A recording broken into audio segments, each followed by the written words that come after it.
യുവങ്ങിന്റെ front യുന്മയുടെ കല്യാണമാവും. Wedding speech പറയാൻ വേണ്ടിയിട്ട് യുന്മി യുവങ്ങിനെയാണ് ഏൽപ്പിക്കുന്നത്. അവൾ ആദ്യം ഹെസിറ്റേറ്റ് ചെയ്യും, പക്ഷേ ബാക്കി ഫ്രണ്ട്സ് നിർബന്ധിക്കുമ്പോൾ അവൾ സമ്മതിക്കും. ഓൾറെഡി ഒരു ബോയ് ഫ്രണ്ട് ഉള്ളതുകൊണ്ട് ബോയ് ഫ്രണ്ടിനെ കൂട്ടി കല്യാണത്തിന് വരണമെന്ന് യുന്മി അവളോട് പറയും. കേസോപ്പിനെ മീറ്റ് ചെയ്യാൻ ഫ്രണ്ട്സിന് താല്പര്യമുണ്ടെന്ന് യുവങ് പറയുമ്പോൾ കല്യാണത്തിന് ചെല്ലാമെന്ന് അവൻ സമ്മതിക്കും. യുവങ്ങിന് വേണ്ടിയിട്ട് ഡിസൈൻ ചെയ്ത ചെയറുമായിട്ടാണ് കേസോപ്പ് അവളുടെ വീട്ടിലേക്ക് വരുന്നത്. അന്നാണ് അവൻ എന്താണ് ജോലി എന്നൊക്കെ അമ്മയ്ക്ക് മനസ്സിലാകും. എന്തുകൊണ്ടാണ് യുവങ്ങിനെ ഇഷ്ടപ്പെട്ടത്, അവന്റെ ലൈഫിലെ ഗോൾ എന്താണെന്നൊക്കെ അമ്മ കേസോപ്പിന്റെ അടുത്ത് ചോദിക്കും. അവന്റെ മറുപടി കേൾക്കുമ്പോൾ അവൻ തന്നെയാണ് യുവങ്ങിനെ പറ്റിയ ആളെന്ന് അമ്മയ്ക്ക് മനസ്സിലാവും. ഞാൻ ഡിവോഴ്സ് ഫയൽ ചെയ്യാനായിട്ട് ആലോചിക്കുകയാണ്, നിന്റെ ഒപ്പീനിയൻ എന്താണെന്ന് അറിയണമെന്ന് അമ്മ യുവങ്ങിന്റെ അടുത്ത് ചോദിക്കും. അമ്മയുടെ ലൈഫാണ്, അമ്മയ്ക്ക് ഇനി ഒത്തുപോകാൻ പറ്റത്തില്ല എന്ന് മനസ്സിലാക്കിയിട്ടുണ്ടെങ്കിൽ അതുമായിട്ട് പ്രൊസീഡ് ചെയ്തോളൂ. അമ്മയുടെ ഇഷ്ടങ്ങൾക്ക് വേണം പ്രാധാന്യം കൊടുക്കാൻ, എന്നെ നോക്കേണ്ട കാര്യമില്ല, എനിക്ക് അതിൽ യാതൊരു വിഷമവും ഇല്ല എന്ന് യുവങ് പറയുമ്പോൾ ഡിവോഴ്സായിട്ട് പ്രൊസീഡ് ചെയ്യാൻ അമ്മ തീരുമാനിക്കും. ലാൻഡ് ലോർഡ് ജിമ്മിന്റെ വാടക കൂട്ടും. അത്രയും പൈസ ഒറ്റയടിക്ക് എങ്ങനെയാണ് കൂട്ടി കൊടുക്കേണ്ടതെന്ന് സംജുവിന് അറിയത്തില്ല. ജിം മാറ്റാന്ന് വെച്ചാൽ ഇപ്പോൾ ഉള്ള കസ്റ്റമേഴ്സ് അവന്റെ കൂടെ ചെല്ലുന്ന യാതൊരു ഉറപ്പുമില്ല. എന്ത് ചെയ്യണം എന്ന് അവന് അറിയാതെ വിഷമിച്ചിരിക്കുകയാണ്. കണക്കെല്ലാം നോക്കിയിട്ട് യങ്മിൻ അവളുടെ കൂടെ താമസം മാറിയാൽ മതി, അതാവുമ്പോൾ ഫ്ലാറ്റിന്റെ റെന്റ് കൂടി ലാഭിക്കാമല്ലോ എന്ന് സംജുവിന്റെ അടുത്ത് പറയും. ഓഫീസിൽ വെച്ചിട്ട് ജിൻസുവിന്റെയും സേബോക്കിന്റെയും ഇന്ററാക്ഷൻ ചെയ്യുന്ന അവർ തമ്മിൽ ഡേറ്റ് ചെയ്യുകയാണെന്ന് എല്ലാവർക്കും മനസ്സിലാവും. എല്ലാവരും അവരെ സപ്പോർട്ട് ചെയ്യുകയാണ് ചെയ്യുന്നത്. ഇന്ന് സ്കൂൾ നേരത്തെ വിട്ടു, ഞാൻ പാർക്കിൽ എന്റെ ബോയ് ഫ്രണ്ട് മിൻകുവിന്റെ കൂടെ കളിക്കുകയാണെന്ന് സുവ പറയുന്നത് കേൾക്കുമ്പോൾ ഇൻഹോ അങ്ങോട്ടേക്ക് ചെല്ലും. മിൻകുവിന്റെ അമ്മയെ പരിചയപ്പെടും. അവരെ ഡിവോഴ്സ് കഴിഞ്ഞിടയ്ക്കാണ് ഇങ്ങോട്ടേക്ക് മാറിയതെന്നും മിൻകു ആരുമായിട്ടും ക്ലോസ് ആകത്തില്ല, പക്ഷെ സുവായിട്ട് പെട്ടെന്ന് കൂട്ടായി എന്നൊക്കെ അവർ പറയുന്നുണ്ടേ. എന്റെ വൈഫ് മരിച്ചു പോയതാണെന്ന് ഇൻഹോ അവരോട് പറയും. അവർ കുറെ നേരം സംസാരിക്കും. ഇൻഹോയ്ക്ക് അവരെ ഇഷ്ടപ്പെടും. ഒരു റിലേഷൻഷിപ്പ് പോസിബിൾ ആണെന്നുള്ള സൂചന ഇൻഹോയുടെ സംസാരത്തിലും പെരുമാറ്റത്തിലും ഉണ്ട്. അന്ന് കഫേയിലേക്ക് ചെല്ലുമ്പോൾ ജീസുവിന്റെ ഒരു മാഗസീൻ ഇന്റർവ്യൂ മേളിൽ നടക്കുകയാണെന്ന് ഓണർ യങ്മിന്റെ അടുത്തും യുവങ്ങിന്റെ അടുത്തും പറയും. അവരത് കാണാനായിട്ട് മേളിലേക്ക് ചെല്ലും. ജങ്ങയുടെ കൂടെ വർക്ക് ചെയ്ത എക്സ്പീരിയൻസ് എങ്ങനെ ഉണ്ടായിരുന്നു എന്നാണ് ഇന്റർവ്യൂവർ അന്നേരം ജീസുവിന്റെ അടുത്ത് ചോദിക്കുന്നത്. ആളെ ഇൻക്രെഡിബിൾ ആയിരുന്നു, എന്നെ ഒരുപാട് ഹെൽപ്പ് ചെയ്തു, എത്ര പാഷനേറ്റ് ആണ്, എത്ര ഫോക്കസ്ഡ് ആണെന്ന് എനിക്ക് സെറ്റിൽ വെച്ച് കണ്ട് മനസ്സിലാക്കാനായിട്ട് പറ്റി. ഇനിയും ജങ്ങയുടെ കൂടെ വർക്ക് ചെയ്യാനായിട്ട് എനിക്ക് ആഗ്രഹമുണ്ടെന്നാണ് ജീസു മറുപടി കൊടുക്കുന്നത്. ഇയാൾക്ക് എങ്ങനെയുള്ള ആക്ടർ ആകാനാണ് ഇഷ്ടം എന്ന് അവരടുത്ത് ചോദിക്കും. അതിനാണ് അവൻ യുവങ്ങിനെ കാണുന്നത്. എന്റെ ഫ്രണ്ട് എന്നോട് പറഞ്ഞ കാര്യമാണ് എനിക്ക് ഓർമ്മ വരുന്നത്. നമ്മുടെ ജീവിതം ഒരു രീതിക്ക് തന്നെ മുന്നോട്ട് പോകണമെന്ന് നിർബന്ധം പിടിക്കാതെ ശരിക്കും നമുക്ക് എന്താണ് ഇഷ്ടം എന്ന് മനസ്സിലാക്കണം, എന്നിട്ട് ആ ഇഷ്ടത്തിന് വേണ്ടി നിലകൊള്ളണം എന്ന് പറഞ്ഞു. എനിക്ക് ആക്ടിങ് ആണ് ഇഷ്ടം എന്ന് ഞാൻ അങ്ങനെയാണ് മനസ്സിലാക്കിയതെന്ന് അവൻ പറയുന്നത് കേൾക്കുമ്പോൾ അവള് പറഞ്ഞതാണ് ഉദ്ദേശിക്കുന്നതെന്ന് യുവങ്ങിന് മനസ്സിലാവും. അവർക്ക് പോകാൻ സമയമായതുകൊണ്ട് യുവങ്ങും യങ്മിനും അവിടുന്ന് പോകും. അവർ പോയി കഴിയുമ്പോൾ റിയൽ ലൈഫിൽ എനിക്ക് ആഗ്രഹിച്ചത് നേടാനായിട്ട് പറ്റിയില്ല, അതുകൊണ്ട് അടുത്ത ഒരു റൊമാൻസ് ഡ്രാമയിലാണ് അഭിനയിക്കാനായിട്ട് എനിക്കിഷ്ടം. ഹാപ്പി എൻഡിങ് ഉള്ള ഒരു റൊമാൻസ് ഡ്രാമയിൽ എൻ്റെ റോള് നന്നായിട്ട് അഭിനയിക്കണം എന്ന് എനിക്ക് ആഗ്രഹമുണ്ടെന്ന് അവൻ ഇന്റർവ്യൂവറുടെ അടുത്ത് പറഞ്ഞു. ഡിസിപ്ലിനറി ആക്ഷൻ ഒക്കെ കഴിഞ്ഞിട്ട് തിരിച്ചു വരും. വന്നിട്ടുണ്ടെ തന്നെ ഞാൻ ഇല്ലാത്തതുകൊണ്ടാണോ നിങ്ങൾ ഇങ്ങനെയൊക്കെ ഹാൻഡിൽ ചെയ്യുന്നത്, ഇവിടെ ആകെ പ്രശ്നമാണല്ലോ എന്നൊക്കെ പറഞ്ഞ് യങ്മിനെയും യുവങ്ങിനെയും വഴക്ക് പറയുന്നത് കേട്ടുകൊണ്ടാണ് നാരി അങ്ങോട്ടേക്ക് വരുന്നത്. ഈ പ്രശ്നം നിങ്ങൾ കാരണം സംഭവിച്ചതാണ്, നിങ്ങളാണ് ഈ ഫീൽഡ് വിസിറ്റ് നടത്തിയതും കോൺട്രാക്ട് സൈൻ ചെയ്തതെന്നും നാരി അയാളെ ഓർമ്മിപ്പിക്കും. അത് അവരാരും പ്രതീക്ഷിക്കുന്നില്ല.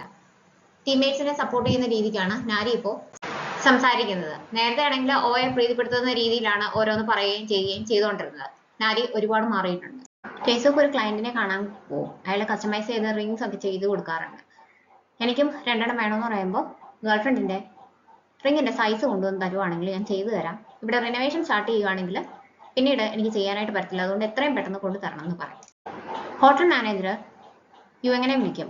അവളുടെ ഫ്രണ്ട് ഉന്മി കല്യാണത്തിൽ നിന്ന് പിന്മാറുവാണെന്ന് പറയുന്നത് കേട്ടു. വെഡിങ് ഹോളൊക്കെ ക്യാൻസൽ ചെയ്യാൻ വേണ്ടിയിട്ട് പെനാൽറ്റി എത്രയാണെന്നൊക്കെ വിളിച്ച് അന്വേഷിച്ചു. എന്താണ് പ്രശ്നം എന്ന് അന്വേഷിച്ചിട്ട് പറയാമോ എന്നാണ് ചോദിക്കുന്നത്.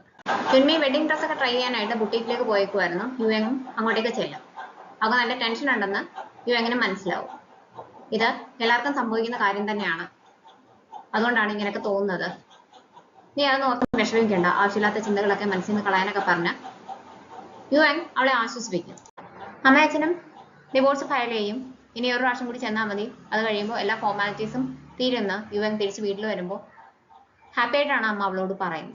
ടേസോപ്പും മാനേജറും ഫ്രണ്ട്സ് ആണല്ലോ. അങ്ങനെ ടേസോപ്പും മാനേജറെ ചെന്ന് കണ്ട് യുഎങ്ങിന്റെ റിംഗ് സൈസ് എങ്ങനെയെങ്കിലും മനസ്സിലാക്കി തരണം എന്ന് പറയും. അവളോട് നേരിട്ട് ചോദിക്കാനായിട്ട് പറ്റത്തില്ല, സർപ്രൈസ് കൊടുക്കാൻ വേണ്ടിയിട്ടാണ്. അതുകൊണ്ട് മാനേജർ സമ്മതിക്കും. അവരെല്ലാരും ഒന്നിച്ച് കഴിക്കാൻ വേണ്ടിയിട്ട് ഇടയ്ക്കിടയ്ക്ക് ഒത്തുകൂടാറുണ്ടല്ലോ, അന്നും അതുപോലെ മീറ്റ് ചെയ്യും. അവിടെ വെച്ചിട്ട് ഹോട്ടലിലെ ഷെഫ് റിസൈൻ ചെയ്ത് ന്യൂയോർക്കിലേക്ക് പോവുകയാണെന്ന് എല്ലാവരോടും പറയും.